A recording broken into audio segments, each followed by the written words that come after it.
Hello friends, இன்றைக்கி நாம் பார்க்க போகிறது தால் வச்சு குயிக்காக செய்யக்கூடிய கபாப். வாங்க நம்ம ரெசிபிக்குள்ளே போகலாம். ரெட் கலர் பருப்பு எடுத்திருக்கேன். அதை நல்லா கழுவிட்டு 2 மணி நேரம் நல்லா ஊற வச்சிடலாம்.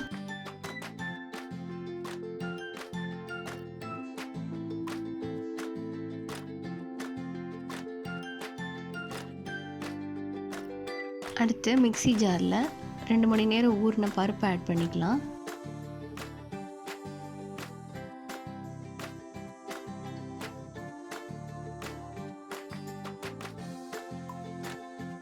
பருப்பு ஆட் பண்ணதும் பொடியாக நறுக்கின ஒரு பெரிய வெங்காயம், 8 பல் பூண்டு, இஞ்சி, அப்புறம் கொத்தமல்லி ஆட் பண்ணி கொஞ்சம் கொரகொரப்பாக அரைச்சிக்கலாம்.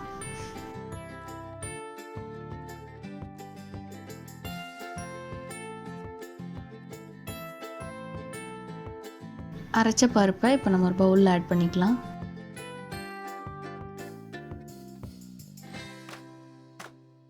பருப்பில் 1 டேபிள் ஸ்பூன் மிளகாய்த்தூள், 1 table spoon garam masala, 1 table spoon சீரகத்தூள், நீல வாக்கில் நறுக்கின கேரட் ஆட் பண்ணிக்கலாம். ஒரு சின்ன கப் அளவுக்கு பிரெட் தூள் ஆட் பண்ணிக்கோங்க.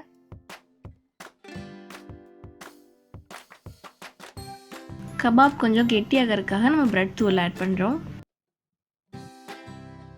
எல்லாம் சேர்த்து நல்லா மிக்ஸ் பண்ணிக்கலாம். நல்லா மிக்ஸ் பண்ணதும் தேவையான அளவு உப்பு சேர்த்து மறுபடியும் மிக்ஸ் பண்ணிடுங்க. கபாபுக்கு தேவையான மாவு ரெடி. அடுத்து நம்ம அதை ரவுண்ட் ஷேப்பில் எடுத்து ஒரு பிளேட்டில் வச்சுக்கலாம். எல்லா கபாபும் இப்போ ரெடி. ஷாலோ ஃப்ரை பண்ணலாம். தவாவில் கொஞ்சமாக எண்ணெய் ஊற்றிக்கோங்க. 3 டேபிள் ஸ்பூன் அளவு.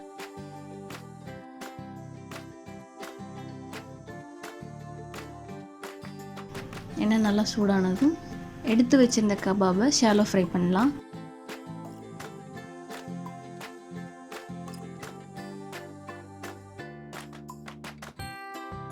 நல்லா கோல்டன் ப்ரௌன் வரணும்.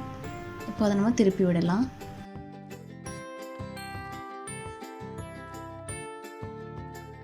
ஆல்ரெடி பருப்பு நல்லா ஊறி இருக்கிறதால சீக்கிரமாக வெந்துடும் கபாப்ஸ். புரோட்டீன் நிறைஞ்ச ஒரு டிஷ் இது.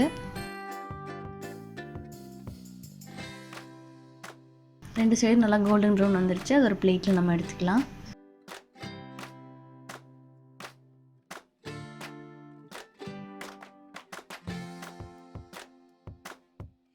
அவ்வளோதாங்க, சுவையான தால் கபாப் இப்போ தயார். Thank you friends.